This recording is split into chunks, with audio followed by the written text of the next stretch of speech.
Hey guys, welcome to Foster Care Awareness Month. Now my goal for this month was to do a bunch of videos in regards to foster care, but like happens in seasons in life, this month has been overscheduled, something I don't like to do to myself, but every now and then it happens, and so I think I'm going to be doing this foster care video today. Next week I'm going to do an update on our foster care situation. I really want to do one already, but the social worker's coming this week, so maybe I'll even find out some more things this week. And then coming up for the rest of the month, I'm going to be doing my birthday goals, and I'm not sure what else. There might be a few break weeks just to relax, get away from some of the overwhelm. So let's get into foster care. If you haven't been here before, or you don't know like our general story, we've been fostering now for 2.5 years. Our current little guy that we have, we call him R2D2 online. We got him in February of 2020. So it's been just over 2 years.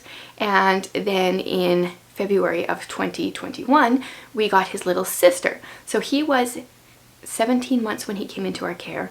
He is now almost 4. And she was 5.5 months and now is almost 2. And then on top of it all, in November of this last year, we call her BB8 online, went home with birth family. And in January, he went home to the same birth family, and they both ended up back here in March. So that is where we're at. We decided not to take a placement for a while. We wanted a bit of a break, wanted to stay open in case the thing happened that happened, and I'm thankful that we were able to take them back into our home. So okay, what I thought I would do today is kind of talk about a few popular foster care questions that I haven't answered before, I think.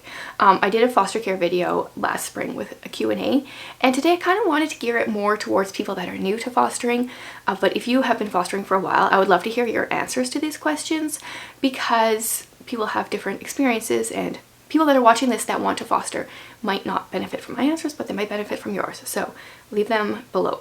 The first thing I thought I would start with was, how do you know if you're supposed to foster? A lot of people tell me they have like foster care on their heart, or they feel burdened for it, or they feel like God is calling them to it, but they don't really know if they should do it. And honestly, I feel like if you're being burdened, you should at least look into it. So the first thing, in my opinion, to do is to start by researching the foster care situation in your province or state or wherever you live. When I started doing that, and I realized that there are, what was the number? I think it was 7 kids per foster home in Saskatchewan. Not like that there is, but there's so few foster homes that if each child was put into those homes, each foster home would have 7 foster children. I hope that makes sense. And that is not the case. We do not have 7 foster children. In reality, what that means is lots of these kids are in group homes, and our group homes are exploding here. And it's not just like the troubled teens that are in group homes. Our little guy, when he came to us at 17 months old, he had been in a group home.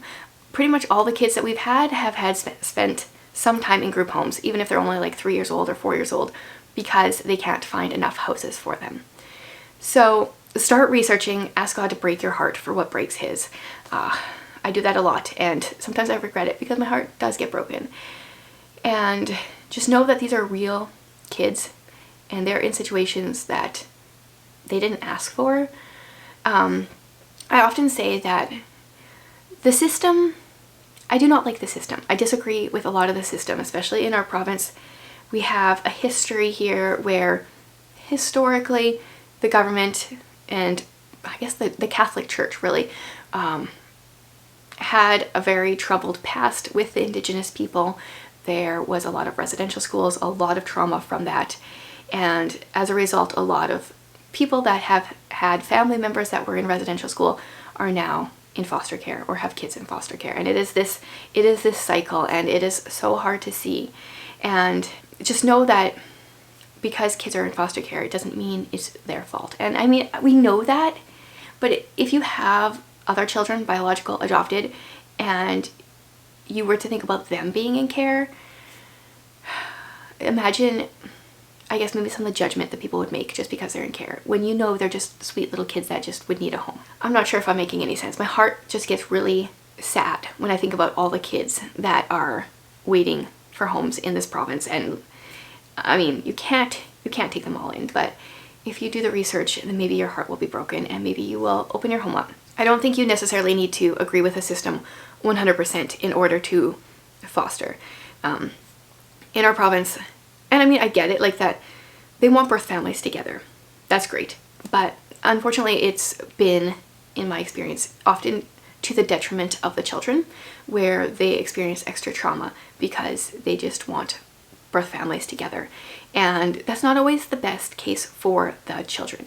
Unfortunately, the emphasis here is on birth families, not children. So I just try to see my role as someone that can pray, someone that can advocate when there's a situation going on that I don't think is best for the children, and to give them a home where they can feel loved and safe while they're here. And it's a lot of like releasing my thoughts and just letting God take control, for sure. I'm pretty sure I touched on this on my other foster care video, but a lot of times I hear people say that they want to foster, they would like to foster, but they're too worried they would get too attached and emotional. And I'm here to tell you, if you haven't heard this already, that the goal is for you to get attached. The goal is for you to attach to these children and give them the love that they need, and for them to attach to you. When we were going through our adoption process with Ephraim, we read and learned a lot about attachment and how important it is for children to attach to someone, because if they can form that attachment with someone, they can form it with someone else. So even if they're with you for a bit and they move on somewhere, if they have fully attached to you, they can fully attach to their next caregiver, and that can help them so much in their life. Children that don't properly attach have a whole host of issues that they have to work through, and it is hard to give kids up. I will not lie. There are videos here on my channel of me needing to pause and taking time with tears because it is hard. But it is also worth it. So if you feel like you don't want to foster because you would get attached, then I think you're exactly the right person to be fostering, because they need foster parents that will love them and get attached to them, that will actually care for them like they are their own.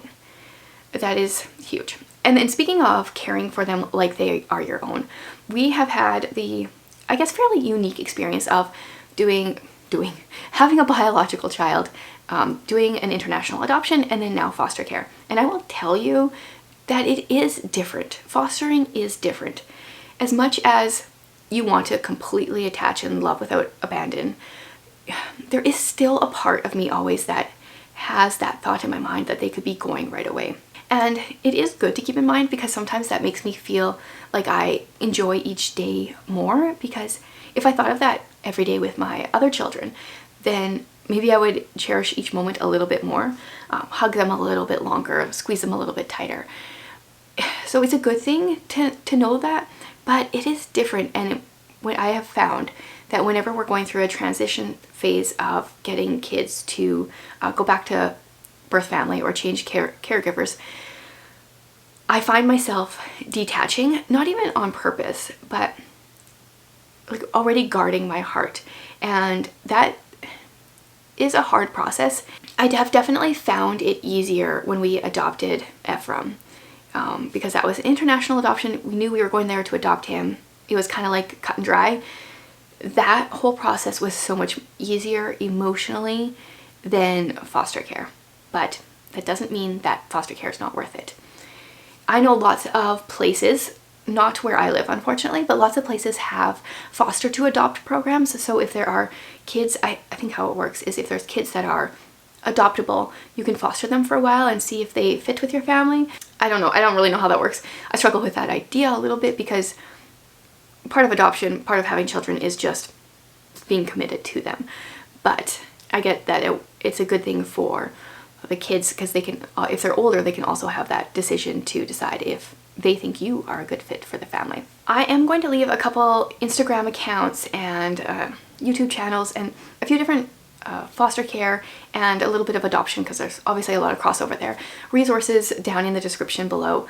But because it is National Foster Care Awareness Month, the Instagram account Foster the Family blog has writing prompts for the month, and I'm not participating via Instagram, but I thought I would go through and maybe mention a few of these things. So one of the prompts here is trauma, and then I think there's also something to do with strengths slash weaknesses, this made me think of a lot of times we're worried, you know, to take kids into our home because we're worried they're going to have a lot of issues, like either developmental delays or learning delays or whatever. And in my experience, that has held true. We have had kids in our home that have previously been malnourished and neglected, and so they do have, you know, speech delays and other delays. But that doesn't necessarily matter. Our little R2, when he came to us, he had just seen a doctor, and the doctor had diagnosed him with global delays, like completely delayed. He was 17 months, he wasn't walking, talking, anything. He wasn't doing anything, honestly. And then a year later, we saw that same doctor, and she was blown away. She said, yes, he is still delayed, but he has made such a jump that she removed that global delay label that she had put on him. And it just goes to show how much having a consistent, loving home, having those routines, having security, how that can help kids so much. So the likelihood, especially if you're doing like younger, I mean, if you're doing any kids, the chances are they will come to you with delays, speech delays, learning disabilities, because no one has poured into them, or they've been in group homes where people can't pour into them individually. I think don't be afraid of those labels that have been put on the kids, and just use that as a way that you can pour into them. If they have a label, then you know exactly maybe some of their weaknesses and where they need extra support, and that's what you can focus on. It's been really neat to see R2 kind of just like, you know, bash that global delay label and have that swept out. And yes, he is still behind, and he probably will be forever, and he probably will get some other official labels, but I think the doctor was so impressed with where he's at already that whatever he does achieve is going to be above and beyond what she ever thought he would be able to.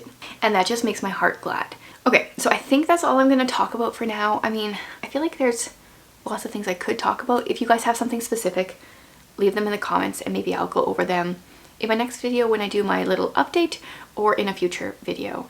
If you guys are thinking about fostering, or you have been for years or for any length of time, I would love to hear your story in the comments, or you guys can always send me an email as well. Thanks for being here.